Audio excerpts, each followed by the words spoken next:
জগৎগুরু ভক্তি সিদ্ধান্ত সরস্বতী গোস্বামী প্রভুপাদ তিনি বিভিন্ন উপাখ্যানের মাধ্যমে আমাদেরকে বহু ভক্তিমূলক শিক্ষা দিয়েছেন। আজকে তার মধ্যে থেকে একটি সুন্দর উপাখ্যান আজকে আমরা শ্রবণ করব। আজকের গল্পের নাম হচ্ছে মধু ও মূর্খ মৌমাছি। এক মৌমাছি তার মধু আস্বাদন করার ইচ্ছা হলো। একটি বোতলের মধ্যে পরিপূর্ণ মধু রাখা ছিল। সেই মৌমাছি সেই মধু আস্বাদন করার জন্য তিনি সেই বোতলের উপর চড়ে বসলেন, কিন্তু সেই বোতলের যে মুখ সেটা লাগানো রয়েছে। সেই মধুকে আস্বাদন করার কোনো উপায় কিন্তু নেই, কিন্তু এতটা তিনি মোহিত হয়ে পড়েছেন সেই মধুকে দেখে, তখন সেই মূর্খ মৌমাছি তিনি সেই বোতলের উপর থেকেই তিনি মনে করতে লাগলেন যে আমি মধুকে আস্বাদন করছি। কিন্তু প্রকৃতপক্ষে সেই মৌমাছি সেই মধুর মিষ্টতা আস্বাদন তো দূরে থাক, সেই মধুকে স্পর্শই করতে পারলেন না। ঠিক এইরূপ আমাদের এই সংসারে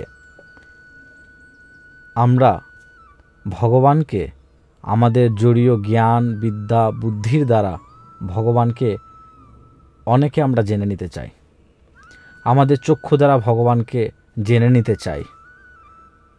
তো শাস্ত্র আমাদেরকে শিক্ষা দিচ্ছেন যে এইরূপ জড়ীয় জ্ঞানের দ্বারা জড়ীয় বিদ্যা বুদ্ধির দ্বারা কখনো ভগবানকে জানা, তার দর্শন পাওয়া, তার লীলারসকে আস্বাদন করা প্রকৃতপক্ষে কখনো সম্ভব নয়। এই অপ্রাকৃত বস্তুকে এই জড়ীয় জ্ঞানের দ্বারা জানা যায় না। সেই ভগবানের যে লীলা কীর্তন রয়েছে, অনেকে সেই লীলা কীর্তন জড়ীয় ভাবে জড়ীয় ছন্দে সেই লীলা কীর্তনের মাধ্যমে অনেকে মনে করতে পারেন যে আমরা ভগবানের অনেক কাছে পৌঁছে গেছি, কিন্তু প্রকৃতপক্ষে সেটা সম্ভব হয় না। রাবণ তিনি মনে করেছিলেন যে আমি সীতাকে অপহরণ করে নিয়েছি, কিন্তু প্রকৃতপক্ষে তিনি প্রকৃত সীতাদেবীকে হরণ করতে পারেননি। তিনি ছায়ারূপী সীতাদেবীকে হরণ করেছিলেন, কিন্তু তিনি আনন্দে তিনি আহ্লাদিত হয়ে পড়লেন যে আমি রামচন্দ্রের স্ত্রী সীতাদেবীকে হরণ করে নিই, কিন্তু প্রকৃতপক্ষে সেটা কখনোই সত্য নয়। কেউ ভারতবর্ষের মানচিত্রকে নিয়ে সেটাকে ছিঁড়ে ফেলে মনে করতে পারেন যে আমি ভারতবর্ষকে ধ্বংস করে ফেললাম। এগুলি মূর্খতার পরিচয়।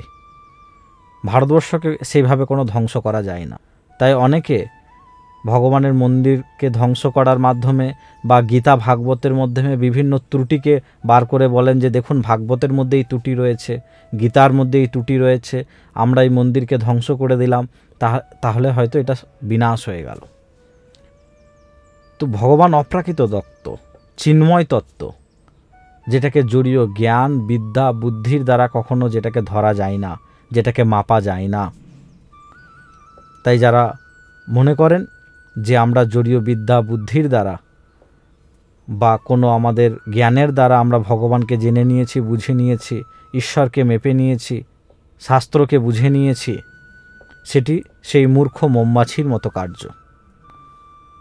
মহাপ্রভু এই প্রসঙ্গে বলছেন, অপ্রাকৃত বস্তু নহে প্রাকৃত গোচর, বেদে পুরাণেতে এই কহে নিরন্তর।